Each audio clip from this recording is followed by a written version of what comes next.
to my channel. Today, I'm actually going to do a really quick segment.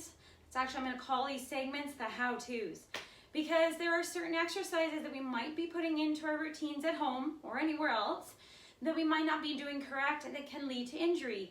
So my first exercise how-to is I'm going to talk about how to do a proper burpee. Yeah, so you're thinking, that's it, exit, I'm out. No, let me show you.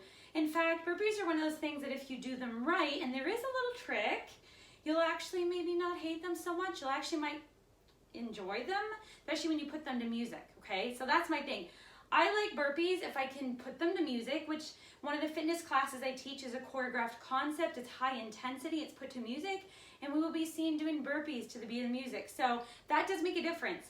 Having said that, I can understand love-hate relationship, and you're like, So let's get to it. So the first thing I want to quickly, before I get in there, is I want to talk about the core, okay? So one of the challenges with burpees is many people tend to hurt themselves in time doing burpees.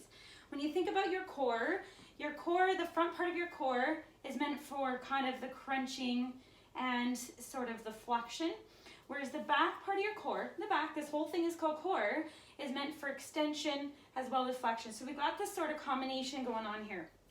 And if you think about a typical burpee, so I'll show you side versus front. In fact, I'll show you side version. So you're coming down for a typical burpee. People usually keep their legs close together, and then they come down into this position. And then from here, think about this. Your back is now stretched and tight.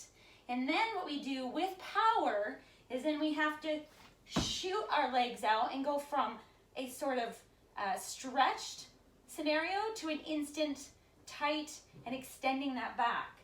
So typically, the back does not love that. And when you're tight like that and down, it's really hard to get a proper posture down into the ground.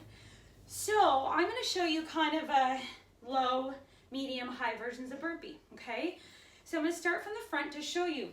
One of the best ways to do burpees, and most people are like, I never thought about that. Wide leg burpee. So when you're going to do a burpee, start with your legs open. So what you're going to find is it changes the posture of things. So I'll show you from the front and then turn it to the side.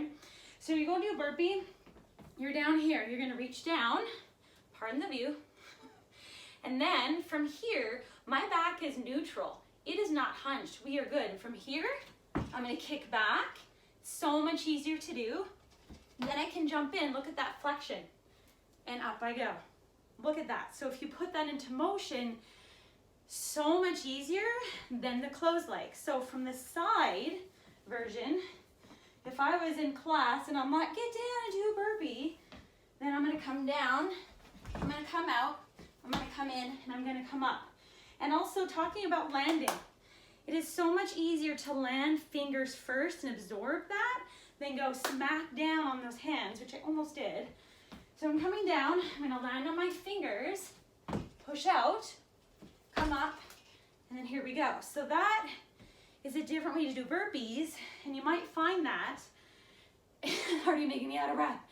And you're going to find that a little bit easier. So if we take this to a super ultra low version, meaning if you're someone who has some core issues, maybe a separation in your diastasis there, or someone who's had hernia, or generally you have a weak core, you can do a burpee half time, okay? So what you could do, come down, step out, step in, and up. Simple as that. Add the jump as you go and see how your core feels about that. So that's your low end, you got your medium. But you know what, if you're like, okay, all right, maybe you can combine burpee and use the power and coming up. You've seen versions where people go down, add a push-up, jump in, jump up, by all means. One of my favorite is doing a burpee and adding a tuck jump to it at the end for that power. Actually, once you get in the momentum of it, it's not too bad. So I'll show you. So watch, we're gonna do a couple of these. Try them. I gave it. Next time you're doing a workout, try the burpee tuck jump. So we go down, out, in, tuck jump. Down, out, in, tuck jump. Awesome. They'll get your heart rate up right away. I said literally, without a warm up, out of breath. Having said that, it is important to warm up your body before you just throw yourself into burpees, because then the body's like, hey, come on, that's not fair. Anyways, I hope you enjoyed that and appreciate some of the tweaks to your burpees. And yeah, go ahead and have a great burpee day. Bye.